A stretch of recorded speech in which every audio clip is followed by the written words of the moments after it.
जैसे भक्ति का सिमरन करना चाहिए, ध्यान लगाना चाहिए, वो भक्ति करनी क्या है, कैसे करनी है? कई लोग कहते हैं जी आप ध्यान में बैठोगे तो वो भक्ति है, जी आप सिमरन कर लोगे, वाहिगुरु वाहिगुरु वाहिगुरु जाप कर लोगे वो है, आप राम राम कर लो वो है, जी आप ओम ओम करते जाओ वो है, आप एक ओंकार बोलते जाओ तो वो भक्ति है। मगर भक्ति क्या है, उसको कैसे बुद्धि के साथ जोड़ना तो है, मगर करनी कैसे है, क्या है? आप जो भी जपें वही भक्ति है, बस एक छोटी सी शर्त के साथ। आप वाहिगुरु जाप करें, भक्ति है। आप हरे राम हरे कृष्ण बोलें, आप मौन धारण करें, आप ओम का ओंकार का जप करें, सब भक्ति है। शर्त क्या है? छोटी सी शर्त यह है कि जिसका करें बस उसका करें। एक के दो नहीं होने चाहिए। भक्ति के मूल में है एक निष्ठा, एक निष्ठा।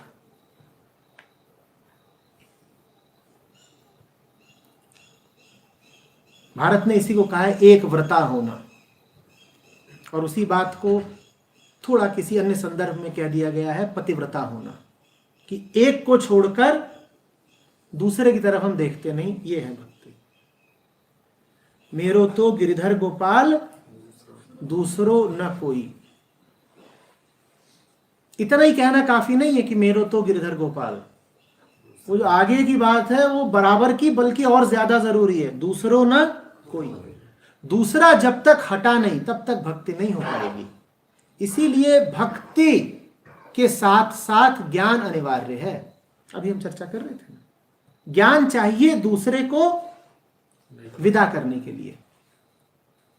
दूसरा विदा नहीं हुआ तो आप जब राम राम भी भज रही होंगी तो मन में तो दूसरे घूम ही रहे होंगे ना। फिर राम मुस्कुराकर दूरी खड़े रहते हैं। वो कहते हैं अभी तो तुमने मेरे कई प्रतिद्वंदी खड़े कर रखे, और राम एक है, सत्य एक है, उसका कोई प्रतिद्वंदी तो हो नहीं सकता। और आप जप रहे हो या ध्यान में बैठे हो और एक ध्येय के अतिरिक्त कोई और आ गया आपके जेहन में, तो आपका ध्यान व्यर्थ गया। देखिए, समझिएगा मेरी बात को। इसमें चाय है बहुत सारी, बहुत सारी, हजारों बूंद चाय है इसमें। इसको और आप कितनी भी चाय डाल दो, ये बेहतर तो नहीं हो जाएगी। क्या हो जाएगी? चाय तो चाय ही रहेगी। चाय में चाय जोड़ी, क्या मिला? चाय। पर इसमें आप जरा सा आधा बूंद कीचड़ डाल दो या चौथाई बूंद जहर डाल दो, तो ये क्या हो गई? भक्ति ऐसी ही है। तुम इतनी करो और चाहे थर्मस भर के करो, इतनी सारी, वो बात एक है। उससे ज्यादा कीमती बात है कि इतनी थी चाहे उतनी थी, उसमें कहीं चौथाई बूंद किसी दूसरी चीज की तो नहीं थी, किसी पराये तत्व की, किसी विजातीय तत्व की तो नहीं थी। ओंकार माने फिर ओंकार। ओंकार के बीच में कारोबार नहीं आना चाहिए। अब समझना, हम मार इसलिए नहीं खा रहे कि हमारी भक्ति में कमी है। चाय भरपूर है, चाय में कमी बिल्कुल नहीं है। चाय भरपूर है, चाय में कमी नहीं है। कमी यहां पे रह गई है कि इसमें चाय तो है पर सिर्फ चाय नहीं है, इसमें चौथाई बूंद जहर की भी है। और आप क्या कोशिश कर रहे हो? आप कह रहे हो मेरी भक्ति में कोई कमी है, लाओ रे एक थर्मस और लाओ चाय, और वो किसमें मिला दी? वो इसी में मिला दी। कोई फर्क पड़ा? आपको और ज्यादा चाय चाहिए या जो है आपके पास उसी का शोधन चाहिए, नेति नेति चाहिए? समझिए बात को। इसमें थोड़ा सा कुछ दोष है, कुछ इसमें मिश्रित है, कोई इसमें ऐसा तत्व पदार्थ मौजूद है जो इसके जैसा नहीं है, जो दूसरे गुण धर्म का है, विजातीय है। अब मैं क्या करूं, मैं इसी को दूना कर दूं दूना? आप बताओ ना, घर में दूध रहता है और दूध का भगोना है आपके पास, उसमें जरा सी दही डली हुई है, ठीक है, तभी 2 किलो दूध और आ गया घर में। आप क्या करोगे, उसको वो दही वाले दूध में मिला दोगे? क्या होगा मिलाने से? सारा दही हो जाएगा ना। तो चलो ठीक है, वो भगवाने में 1/2 किलो था, उसमें ऐसा करते हैं 5 किलो दूध मिला देते हैं। अब उस 5 किलो का भी क्या होगा? कुछ बचेगा नहीं। आपको और नहीं करना है कि मैं आधे घंटे ध्यान में बैठती हूं तो मैं 2 घंटे बैठूंगी। समझो बात को, ये जो दूसरा मौजूद है, ये जो दही मौजूद है दूध में, इसको हटाना है। ये जो आधी बूंद चौथाई बूंद जहर की मौजूद है जीवन में, उसको हटाना है। दूसरों न कोई, जो दूसरी चीजें हैं ये हटाओ। ये जब तक पूरी तरह हटेंगी नहीं तुम्हारा काम होगा ही नहीं। पूर्ण के मामले में तो पूर्णता ही चाहिए, वहां पर बहुत सारा नहीं चाहिए, वहां इतना सा भी हो लेकिन पूर्ण हो। और हम जब देखते हैं बात बन नहीं रही है तो हम गुणवत्ता नहीं बढ़ाते, हम मात्रा, संख्या, तादाद बढ़ाते हैं, क्वालिटी नहीं बढ़ाते, क्वांटिटी बढ़ाते हैं। उससे क्या होगा? तुम 10 घंटे ध्यान कर लो, ओंकार के साथ कारोबार भी चल रहा है, राम के साथ काम भी चल रहा है, क्या लाभ हुआ?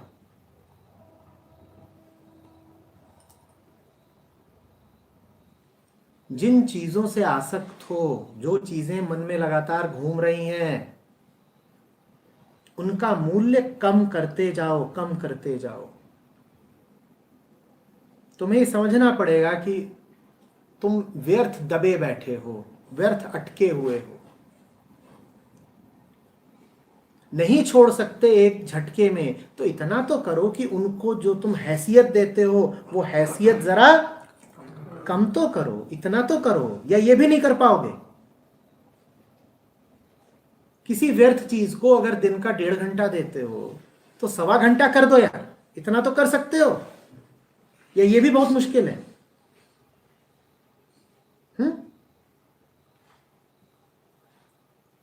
मत छोड़ो, थोड़ा सा कम कर दो।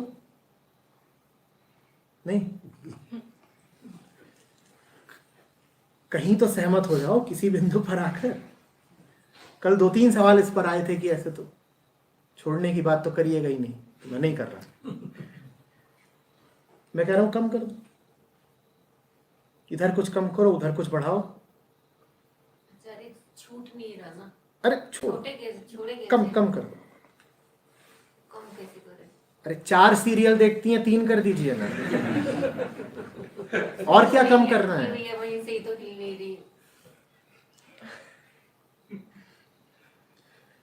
क्या कम करने की बात हो रही है? यहीं से शुरू कर लो कि समय दिन भर कहाँ जाता है। जिन जगहों पर तुम जानते हो कि नहीं जाना चाहिए, वहां से 10% घटा दो। बहुत बड़ी बात मांग ली। जहां तुम जानते हो कि जाना ही चाहिए, वहां 10% बढ़ा दो। इतना तो कर सकते हो, ऐसे ही करते जाओ।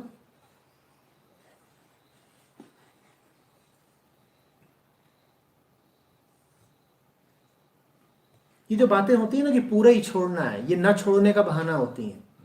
तुम्हें पता है पूरा तो तुम कभी छोड़ोगे नहीं, तो बस कह दो कि पूरा छूट नहीं रहा, काम हो नहीं रहा।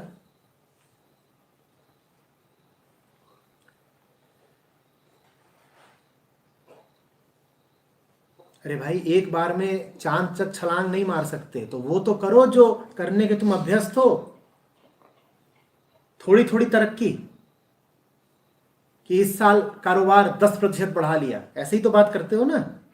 मुनाफे में 14% की बढ़ोतरी हुई, तो प्रतिशत के हिसाब से ही आगे बढ़ लो, इंक्रीमेंटल इंप्रूवमेंट ही कर लो।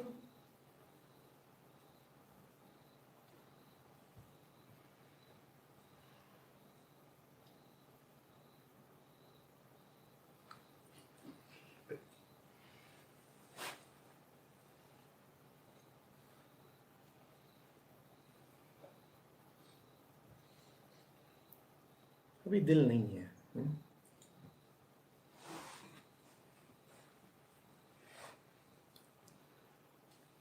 अरे जी, एक के साथ दूसरे की भक्ति भी कर सकते हैं, जैसे राम की कर रहे हैं, शिव जी की कर रही है, भगवान जी की कर रही है। उनको बस अलग मत मान लेना, उनको अलग मत मान लेना। तुम 100 की भक्ति कर लो, बस उनको अलग अलग मत मान लेना। जग में सुंदर हैं दो नाम, चाहे कृष्ण का हो या राम, अलग मत मान लेना बस।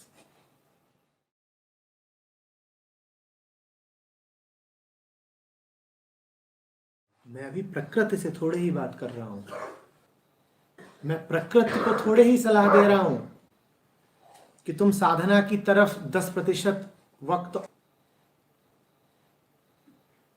प्रकृति क्या साधना करेगी? प्रकृति का तो बंधा बंधाया तयशुदा हिसाब है, उसे क्या चाहिए जो उसे साधना से मिलेगा? प्रकृति को जो चाहिए वो तो उसे प्रकृति के ही चक्र के चलने से मिलता है।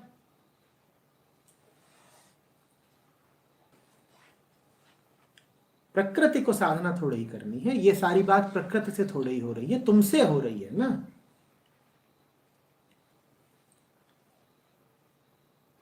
बेचैन अहंता तुम हो, प्रकृति तो अपने आप में संतुष्ट है।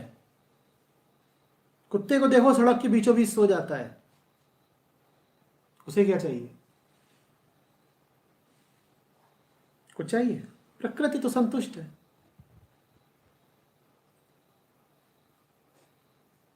तुम्हें मुक्ति चाहिए,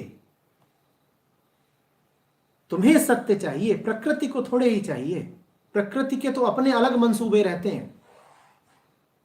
कुत्ते को क्या चाहिए? उसे रोटी चाहिए। तुम्हें मुक्ति चाहिए, भीतर जो पशु बैठा है उसे रोटी चाहिए। दोनों के मंसूबे ही अलग अलग है ना। तो क्या करें? प्रकृति को जो करना है उसे करने दो, हम वो करेंगे जो हमें करना है। तेरा काम है कि तू रोटी रोटी चिल्लाए, मेरा काम है मैं राम राम जपूं। तू रोटी रोटी चिल्लाती रहे, मैं राम राम जपता रहूंगा।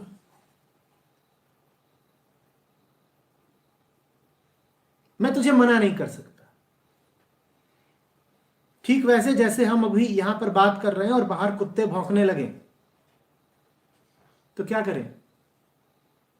बात करना छोड़ दें? भौंकने दो। और बहुत ही परेशान करें, बिल्कुल द्वार पे ही आकर के नारेबाजी शुरू कर दें, तो थोड़ा 2-4 मिनट को रोक करके बात कर लो कि क्या चाहते हो भाई, विदा कराओ, फिर अपने ध्यान में लग जाओ। जैसे तुम्हारा हक है ध्यान का, वैसे ही कुत्तों का हक है भौंकने का। उनका हक क्यों छीनते हो? पेट का हक है कि रोटी रोटी चिल्लाए। जवान हो तो शरीर का हक है कि काम वासना के लिए शोर मचाए। मचाने दो। बहुत ही उपद्रव करे तो रोटी डाल दो या भगा दो।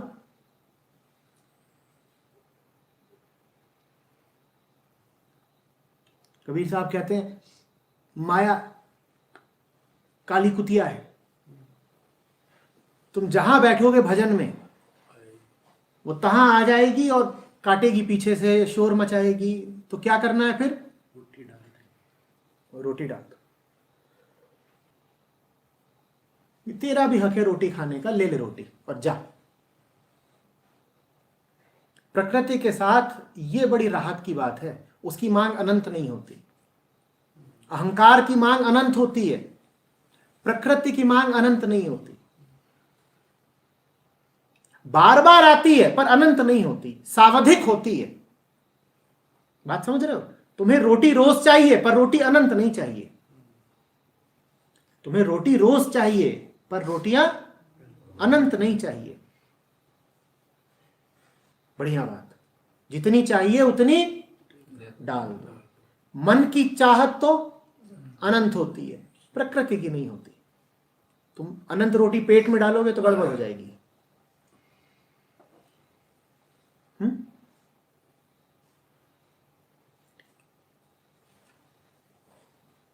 अपना काम करो ना। प्रकृति थोड़ा बहुत मांगती है, उसको दे दो। और उसके बाद भी भौंके तो क्या करोगे? भौंकने दो। कितने कुत्तों को भगाओगे? या बहुत तकलीफ होती हो उसके भौंकने से तो किसी ऐसी जगह जाके बैठ जाओ जहां ना हो कुत्ते या शोर ना आता हो। पर बार बार ये दुहाई मत दो कि ध्यान भी नहीं कर सकते, भजन भी नहीं कर सकते। ये कुत्ते बहुत परेशान करते हैं।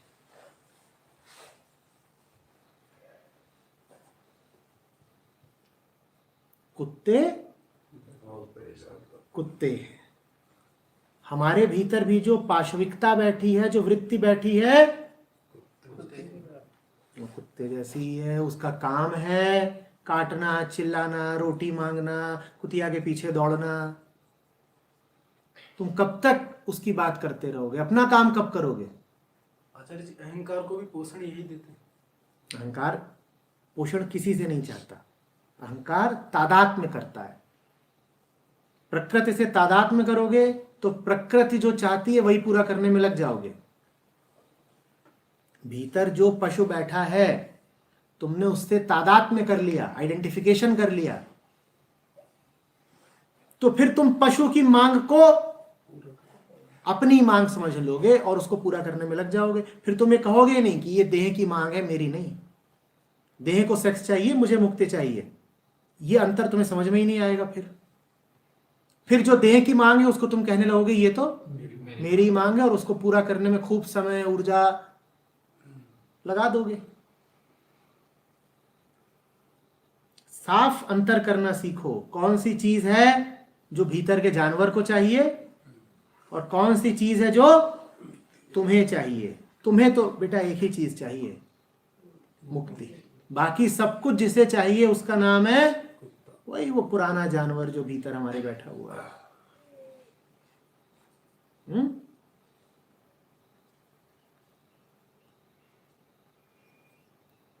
जानते हो ये जो रिवाज चलते थे, बलि, कुर्बानी, ये वास्तव में क्या थे? इसका मतलब ये नहीं था कि किसी त्योहार पर बकरे काट दिए बहुत सारे या मंदिर में जाकर के बकरे की बलि दे दी। इनका वास्तविक अर्थ यही था कि हम सबके भीतर जानवर बैठा हुआ है, उस जानवर को मारना है। पर हम इतने नासमझ लोग हैं कि हमने भीतर के जानवर को मारने की जगह बकरा पकड़ पकड़ के मारना शुरू कर दिया। जिस पशु को मारना है वो कौन सा पशु है?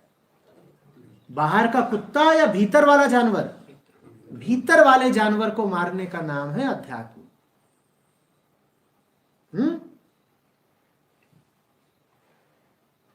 यही है वास्तविक बलि, हवि, कुर्बानी। बाहर बाहर मार के क्या होगा? बाहर बाहर मार के तुमसे खाई जाओगे, भीतर का जानवर और पुष्ट हो जाएगा।